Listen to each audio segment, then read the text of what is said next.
What stories do you tell yourself about yourself when you are by yourself, really? One of the things I know is that when I first started in my business, I was so nervous about whether or not the business would work.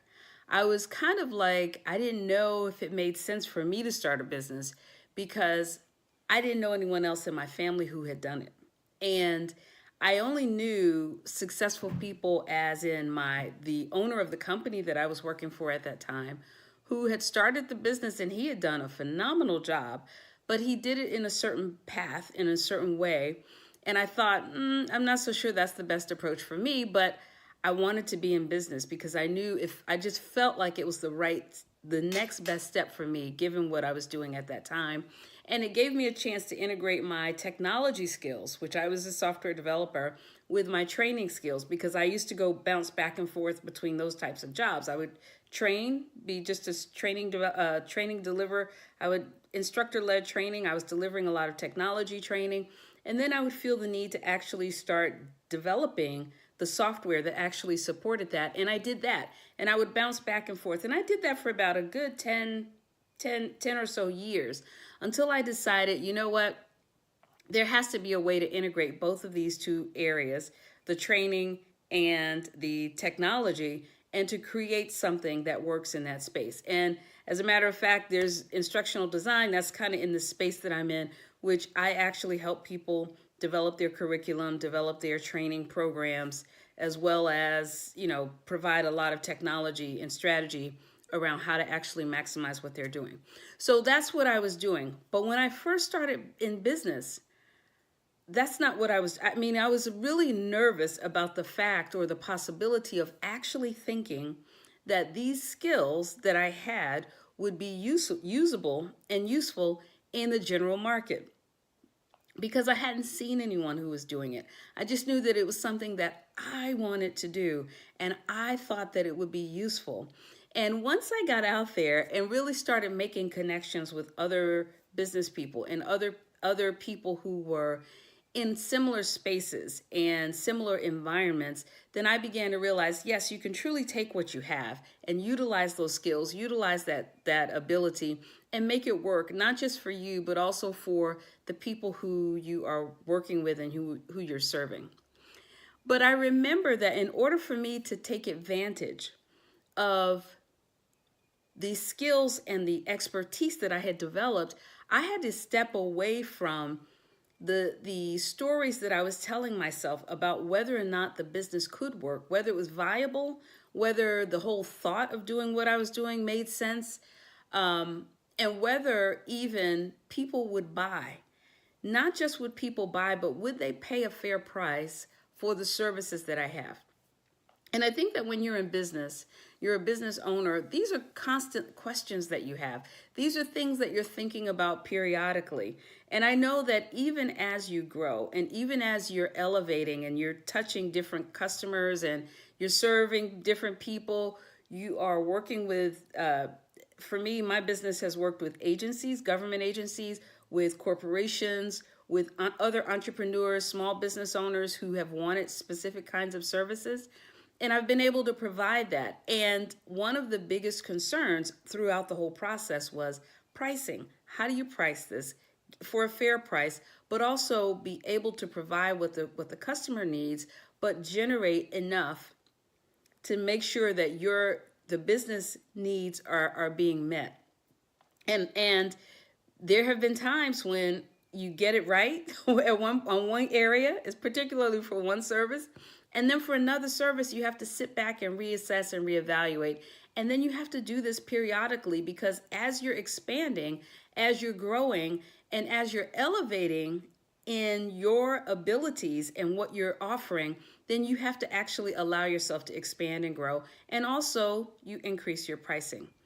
I know that one of the other things for me, not just whether it was a viable option, whether people would pay a fair price, one of the other challenges was always about pricing, and it was about valuing the work that I had, valuing the offer, valuing the service that was being provided. And I know that periodically for CEOs, for small business owners in particular, that becomes a place where you get stuck. And the stuckness is not just in the pricing, because you can always go out and look at, do some evaluation, competitor analysis to find out what it is. Sometimes the stuckness is caused because of the story that you have in your head about what value you provide, how much you can actually charge someone for the work that you're doing. And that has nothing to do with the market. It has everything to do with the story that you're telling yourself. And if you're one of those people who has had challenges, especially in your stories around money, then those challenges and stories around money also show up in how you price and what you do when it comes to your customers, especially for those of us who are in business, those of us who are thinking about being in business, those of us who are looking at what to ask for in your job search, especially when you have like such a wide variety of experiences and you have the depth. I mean, you can actually go wide and deep on whatever you're offering, but you're afraid to price appropriately for it. And I have customers and clients who are phenomenal in the work that they do. I mean, just like they develop and produce beautiful work. And I see this especially with creative people, that the work that they do is so wonderful. They have honed their skills. They have made sure they can do beautiful work, but they price as if they were a newbie who had just come off the street and never tried this before.